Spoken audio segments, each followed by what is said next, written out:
साल 2001 में भारतीय संसद पर एक ऐसा हमला हुआ जिसने पूरे देश को हिलाकर रख दिया था। ये भारत के इतिहास का वो पन्ना है जिसकी कहानी आज हम विस्तार से समझेंगे। तारीख थी 13 दिसंबर 2001 और ये तस्वीरें हैं भारतीय लोकतंत्र के दिल यानी संसद भवन की। उस दिन ये सिर्फ एक इमारत नहीं थी, बल्कि ये भारत की संप्रभुता की वो निशानी थी जिस पर एक बहुत बड़ा हमला होने वाला था। ये सब कुछ हुआ सिर्फ 40 मिनट के अंदर, लेकिन उन 40 मिनटों ने भारत और पाकिस्तान, दो न्यूक्लियर पावर वाले पड़ोसी देशों को जंग के बिल्कुल मुहाने पर लाकर खड़ा कर दिया था। हालात इससे ज्यादा गंभीर नहीं हो सकते थे। तो चलिए सबसे पहले ये समझते हैं कि आखिर उस दिन संसद में हुआ क्या था। सब कुछ इतनी तेजी से हुआ कि किसी को संभलने का मौका तक नहीं मिला। सुबह करीब 11:40 पर गृह मंत्रालय के नकली स्टिकर वाली एक कार में 5 आतंकवादी संसद परिसर में घुस जाते हैं। ठीक 5 मिनट बाद उनकी गाड़ी उपराष्ट्रपति के काफिले से टकराई और उन्होंने बिना कुछ सोचे समझे अंधाधुंध गोलियां चलानी शुरू कर दी।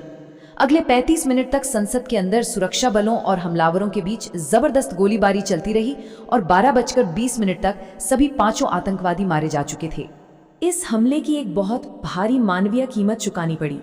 कुल 14 जानें गईं, जिनमें 5 आतंकवादी थे, दिल्ली पुलिस के 6 जवान, संसद के 2 सुरक्षाकर्मी और एक माली भी शामिल थे। यह सिर्फ एक इमारत पर नहीं, बल्कि लोगों पर हमला था। और ये हमलावर पूरी तैयारी के साथ आए थे। उनके पास AK-47 राइफल्स थीं, ग्रेनेड लॉन्चर, पिस्टल और हैंड ग्रेनेड भी। उनका इरादा बिल्कुल साफ था, ज्यादा से ज्यादा तबाही मचाना। हमला तो खत्म हो गया, लेकिन अब असली चुनौती शुरू हुई। इन हमलावरों के पीछे के साजिशकर्ताओं को ढूंढ निकालना। भारतीय अधिकारियों ने बिना देर किए पाकिस्तान में मौजूद 2 आतंकवादी संगठनों पर उंगली उठाई, लश्कर-ए-तैयबा और जैश-ए-मोहम्मद। हालांकि लश्कर ने तो इसमें अपना हाथ होने से इनकार कर दिया, लेकिन जांच की सुई जैश-मोहम्मद की तरफ ही घूम रही थी।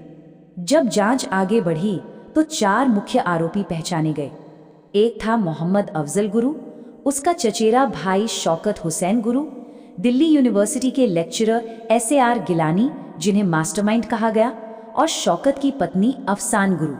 इन गिरफ्तारियों के बाद शुरू हुआ एक लंबा और सच कहें तो काफी विवादों से भरा कानूनी सफर। देखिए, ये केस कई अदालतों से होकर गुजरा। सबसे पहले एक स्पेशल कोर्ट ने अफजल गुरु, शौकत हुसैन और SAR गिलानी तीनों को मौत की सजा सुनाई। लेकिन जब मामला हाई कोर्ट पहुंचा तो गिलानी और अफजान गुरु को बरी कर दिया गया, जबकि अफजल और शौकत की सजा को बरकरार रखा गया। और आखिर में सुप्रीम कोर्ट ने भी हाई कोर्ट के फैसले पर मोहर लगाई और अफजल गुरु की मौत की सजा को कंफर्म कर दिया। लेकिन इस पूरी कानूनी प्रक्रिया में एक बहुत बड़ा मोड़ आया।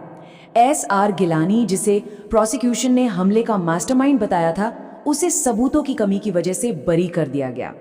इस एक फैसले ने केस की पूरी कहानी पर ही एक बड़ा सवालिया निशान लगा दिया। अगर वो मास्टरमाइंड नहीं थे तो फिर कौन था, और क्या जांच में कोई बड़ी चूक हो गई थी? तो आखिर में मुख्य दोषी अफजल गुरु का क्या हुआ? अक्टूबर 2006 में एक दया याचिका की वजह से उसकी फांसी पर रोक लग गई। कई साल मामला लटका रहा। फिर फरवरी 2013 में राष्ट्रपति प्रणब मुखर्जी ने याचिका को खारिज कर दिया और 9 फरवरी 2013 को उसे दिल्ली की तिहाड़ जेल में फांसी दे दी गई। इस हमले का असर सिर्फ भारत के अंदर तक ही सीमित नहीं रहा, बल्कि इसका असर अंतर्राष्ट्रीय स्तर पर भी बहुत गहरा हुआ। हमले के फौरन बाद भारत और पाकिस्तान के बीच तनाव अपने चरम पर पहुंच गया। भारत ने पाकिस्तान से साफ साफ कहा कि वो लश्कर-ए-तैयबा और जैश-ए-मोहम्मद पर तुरंत कार्रवाई करे, लेकिन इसके जवाब में पाकिस्तान ने अपनी सेना को हाई अलर्ट पर कर दिया। और इसका नतीजा निकला 2001-2002 का भारत पाकिस्तान गतिरोध। ये 1971 की जंग के बाद से दोनों देशों की सीमाओं पर अब तक की सबसे बड़ी सैन्य तैनाती थी। महीनों तक दोनों देश युद्ध के कगार पर खड़े रहे, जो दक्षिण एशिया के सबसे खतरनाक पलों में से एक था। तो आखिर में सवाल ये उठता है कि इस एक हमले ने भारत को कैसे बदल दिया? ये सिर्फ एक आतंकी घटना नहीं थी। इसके बाद भारत के आतंकवाद विरोधी कानून और भी सख्त हुए। संसद की पूरी सुरक्षा व्यवस्था को नए सिरे से बनाया गया। इस हमले ने हमेशा के लिए एक एहसास दिलाया कि लोकतंत्र के सबसे बड़े प्रतीक भी कितने असुरक्षित हो सकते हैं। और ये हमें इस सवाल पर लाकर छोड़ देता है, क्या इन सारे बदलावों ने भारत को वाकई ज्यादा सुरक्षित बनाया है